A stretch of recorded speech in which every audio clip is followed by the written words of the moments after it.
भगवान शिव के दो रूपों का तात्पर्य समझने का प्रयास कीजिए। यूं तो भगवान शिव की महिमा, उनकी चर्चा, उनकी कथा अनंत है। हरि अनंत, हरि कथा अनंता। किंतु मैं भी प्रयास करूंगा कि मैं आप लोगों को कुछ समझा सकूं और आप लोग भी ध्यान से कुछ बातें समझने का प्रयास कीजिए। शिव और शंकर, महादेव, अलग अलग नाम है। जो शिव तत्व है वह भगवान का लिंग स्वरूप है। समझ में आ गया? ये जो विग्रह आपका विराजमान है, इसलिए शिवलिंग को हमेशा शिवलिंग ही बोलते हैं। कभी आप लोगों ने कैलाशवासी लिंग नहीं सुना होगा, जटाधारी लिंग ऐसा शब्द नहीं सुना होगा। ये जो भगवान शिव का लिंग स्वरूप है, ये शिव है। इसका नाम शिव, ये आद्य है। सबसे प्रथम भगवान महादेव के लिए संबोधित कोई शब्द है तो वो है शिव। कौन सा? शिव। बोल लीजिए, बोलिए शिव। हाँ, ऐसे बीच बीच में बोलना पड़ेगा। तो लिंग स्वरूप है शिव और दूसरा स्वरूप है शंकर। तो भगवान शंकर यानी शमन करोति इति शंकरः, जो शमन करते हैं। क्या शमन करते हैं? दैहिक दैविक भौतिक तापों का निवारण करते हैं, वो शंकर रूप है। तो जो भगवान शिव का आंख कान नाक मुख वाला स्वरूप है वो है शंकर, और जो लिंग स्वरूप है वो है शिव। समझ में आई? हाँ। अब भगवान शिव की उत्पत्ति के पूर्व भगवान शिव की अष्ट मूर्तियों का वर्णन श्री सौनक जी, श्री सूत जी महाराज के बीच की चर्चा। ये सौनक जी, सूत जी महाराज की चर्चा आपको अनेक पुराणों में, अनेक ग्रंथों में बार बार दिखाई देगी। और एक और नाम, नैमिषारण्य। जब पंडित जी सत्यनारायण व्रत की कथा भी करेंगे तब भी बोलेंगे एकदा नैमिषारण्य, एक बार नैमिषारण्य में। तो दो लोगों के बीच में अनेक पुराणों पर चर्चा हुई, अनेक वार्ताओं पर चर्चा हुई। सौनक जी महाराज श्री सूत जी के बीच में चर्चा हो रही है कि भगवान शिव का मूल स्वरूप क्या है। तो बताया कि अष्ट मूर्तियां हैं। भगवान शिव की उत्पत्ति के पहले भगवान शिव के 8 उपांग, 8 जो महात्मा है वो स्वरूप है। सबसे पहला स्वरूप है शर्व। क्या स्वरूप है? शर्व। ये शर्व स्वरूप क्या है? यह जो भूमि है, यह जो धरती है, यह भगवान शिव की शर्व स्वरूप है। इसको शर्व कहते हैं। भगवान शिव की माया से प्राकट्य हुई। दूसरा भगवान शिव का जो स्वरूप है वो है भव। कौन सा है? आप बोलते हो ना भवम भवानी, ये भव वो है। कौन से भव हैं? जो इस धरती पर जल रूप में व्याप्त है, वो शिव है भव। तीसरा जो है वो है रुद्र। कौन सा है? रुद्र। तो रुद्र का जैसे नाम से ही आपको अर्थ पता चलता है कि जो स्पंदन की प्रक्रिया है, यह जो शरीर, यह जो पूरा सृष्टि वाइब्रेट है, यह जो सृष्टि चलायमान है, ये भगवान शिव के रुद्र रूप के कारण है। अगला स्वरूप क्या है? भगवान शिव का अगला स्वरूप है उग्र। नाम से अर्थ पता चल गया। जितनी भी सृष्टि में शमनकारी प्रक्रियाएं, घटनाएं घटित होती हैं, वो भगवान शिव अपने उग्र रूप से घटित करते हैं। अगला स्वरूप भगवान शिव का है भीम। ये भीम स्वरूप क्या है? तो भीम स्वरूप है आकाश, निर्वात, एकांत। भगवान शिव का ये जो एकांत स्वरूप है वो भीम स्वरूप है, इसलिए नाम पड़ा भीमा शंकर। सबके पीछे के इतिहास हैं, समय कम है, अन्यथा मैं आपको बहुत विस्तार से ऐसे ऐसे तत्व बताता, आपको आनंद आता कि श्रावण का शुभारंभ हो रहा है और क्या क्या हमें प्राप्त होता जा रहा है। ये सब आप लोगों के पुण्य फल से है। अगला स्वरूप क्या है भगवान शिव का? वो है पशुपति। भगवान शिव उनके भी देवता हैं जो मनुष्य रूप में नहीं हैं किंतु जीव हैं।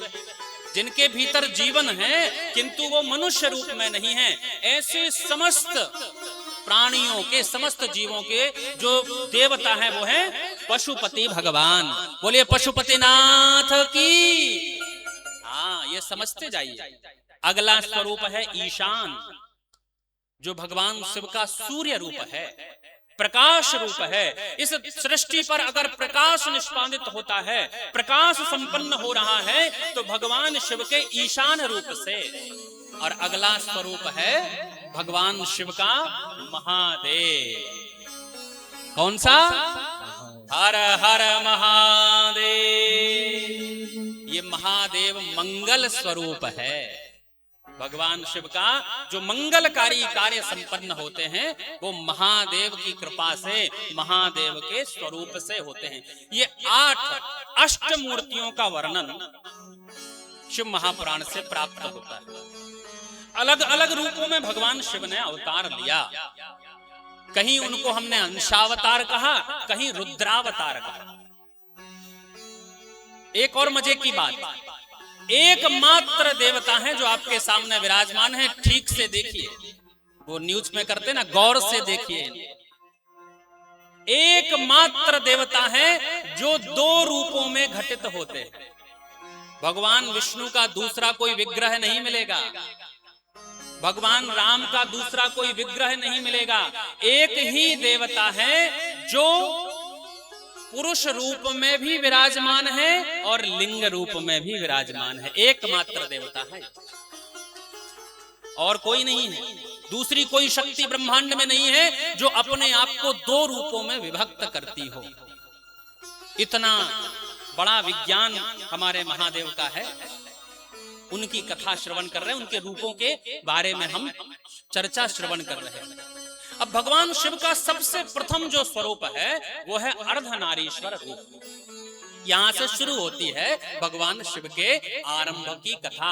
भगवान शिव का आरंभ कहां से हुआ, भगवान शिव का अंत कहां है, मैं अपने मुख से उसका वर्णन नहीं कर सकता।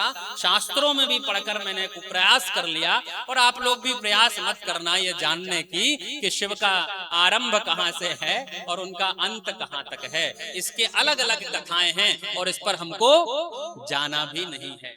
जाओगे तो फंस जाओगे।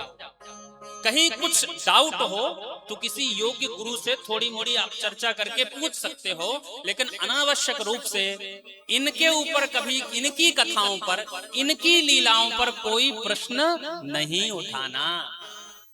किसी से पूछ लेना, कोई योग्य गुरु दिखे तो पूछ लेना कि मुझे ऐसा ऐसा मेरे मन में आया, ऐसा क्या शिव जी से संबंधित ये बात सही है कि नहीं है, तो वो बता देंगे। शास्त्रों में देखकर, पुराणों में देखकर, अपने गुरुओं से बात करके किसी योग्य व्यक्ति से पूछ लेना। एक बार वृंदावन की कथा है। उड़िया बाबा वृंदावन में रहते थे। उड़िया बाबा गुरु चर्चा पर बहुत बात करते थे। गुरु होना चाहिए, गुरु आवश्यक है, गुरु से ज्ञान प्राप्त होता है। तो कई लोग होते हैं ना, एक तो होता है तर्क करने वाला। मैंने गणेश जी के अवसर पे आप लोगों को बताया था ना, भगवान गणेश जी अपने पास मूषक क्यों रखते हैं? क्योंकि वो कुतर्क करता है, कुतरता रहता है ना। तो ऐसे समाज में भी बहुत सारे लोग हैं जिनका काम है कुतर कुतर कुतर कुतर। बहुत मिल जाएंगे। अरे यार, मूर्ति थोड़ी तिरछी तो नहीं, मिलेंगे ना वैभव जी? ऐसे बहुत सारे लोग मिल जाएंगे। बैनर तो ठीक है, पर थोड़ा सा ऐसा लग रहा है जैसे AI जनरेटेड हो, मजा नहीं आ रहा। मिल जाएंगे, कुछ ना कुछ निकाल लेंगे। तो ऐसे लोगों पर हमको जाना नहीं। ऐसे व्यक्ति उड़िया बाबा से मिल गए वृंदावन में। बोले बाबा जी, बहुत गुरु गुरु की बात करते हो, आखिर गुरु से मिलता क्या? गुरु हम क्यों बनाए? गुरु की जरूरत क्या है? गुरु से हमें क्या प्राप्त होता है? गुरु किस लिए होता है? उड़िया बाबा बोले, ये बात तुम हमसे क्यों पूछ रहे हो? समझना, बहुत बारीक तर्क है। उड़िया बाबा बोले, ये बात तुम मुझसे क्यों पूछ रहे हो? तो उस जानने वाले ने कहा कि हमें जानना है इसलिए पूछ रहे हैं। बोले इसीलिए गुरु की जरूरत है। समझ गए आप लोग? ताली बजा दो। हाँ, मुझे पता था कि आप लोग पकड़ लेंगे। जानना है इसलिए आपसे पूछ रहे थे। जिसको जानना है उसी से जानने के लिए उसी से हम पूछ रहे हैं। ये गुरु की महिमा है। इसलिए कभी योग्य व्यक्ति से पूछ लेना कि भगवान शिव के स्वरूप के बारे में, उनके अवतारों के बारे में मुझे कुछ बता दीजिए, या उनसे संबंधित मुझे ऐसा कुछ पता चला है। और रील तो फिर वायरल हो ही रही है, जय हो रील की, जो रियल से कोसों दूर है।